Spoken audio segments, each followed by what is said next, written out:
So ayan mga kadrama-rama, alam ko pong inaabangan nyo po no, yung next na mangyayari po dito sa Abot Kamay na Pangarap dahil sobrang nakakatins na nga po no, tsaka nakaka-excite na nga din po talaga yung pinapakita talaga ni Director every episode po talaga dito sa Abot Kamay na Pangarap. At alam naman po talaga natin ngayon mga kadrama no, dahil nga po itong si Zoe ay nalaman na nga po talaga yung katotohanan na siya nga po talaga yung kasama ni Lynette doon sa loob dahil nag-away nga po talaga sila na kung saan yun po yung naging dahilan na bakit nagkaroon ng sunog doon talaga sa Apex. At saka alam naman po talaga natin na yun din talaga yung plano talaga ni Zoe noon pa man talaga nung time na pinagalitan siya ni Lynette na gusto daw niyang maramdaman din ni Annalyn talaga na mawala ng mahal sa buhay, di ba? Pero yung mga plano po talaga ni Zoe ay hindi po talaga nagtatagumpay mga kadrama dahil nga po itong si Lynette ay talagang nakaligtas nga po talaga siya doon sa sunog, 'di ba? Tapos talagang nung nagising talaga si Lynette, buti nga talaga hindi nagkaroon ng ng amnesia na naman itong si Lynette kasi itong si Director mahilig sa amnesia.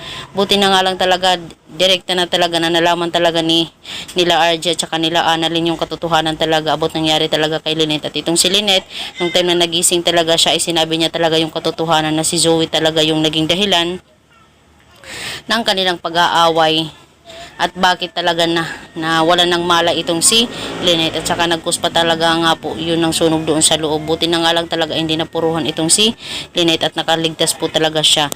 Kaya nung time na sinabi talaga ni Lynette yung katotohanan talaga dito kina RJ at saka kina Annalyn, talagang hindi talaga nila mapigilan yung kanilang sarili at lalong lalo na talaga itong si RJ. Sigurado na naman talagang sisermonan na naman talaga ni RJ itong si Zoe. Possible nga talaga hindi niya talaga mapigilan na talagang masampal niya ito, masaktan niya itong si Zoe dahil nga po sa kanyang mga ginawa, 'di ba? Kaya iko-confront talaga ni RJ itong si Zoe na sasabihin niya, "Zoe, humarap ka sa akin. Paano mo nagawang pagtangkaan ang buhay ni Lynette, ha? 'Di ba? Pwede kitang ipakulong kahit anak pa kita."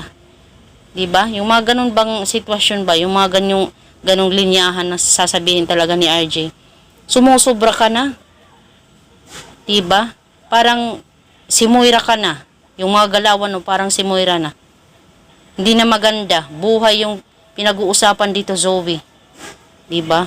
Kaya tong si Zoe talagang halos hindi makatingin sa daddy niya at possible talaga magsagot-sagot na naman to. Bakit ako naman daddy? Bakit sila palagi yung kinakampihan mo? Ako yung nawalan, ako yung ganito ganyan, nasaktan. Tapos sa kanila ka pa rin talaga kumakampi dad, ha? Sasabihin naman ni RJ na ibang usapan na yun, Zoe. Si Lynette, hahayaan mo ba na mamatay si Lynette at kawawa yung kapatid mo? Tsaka ako, mahal ko si Lynette, ayaw ko siyang mawala.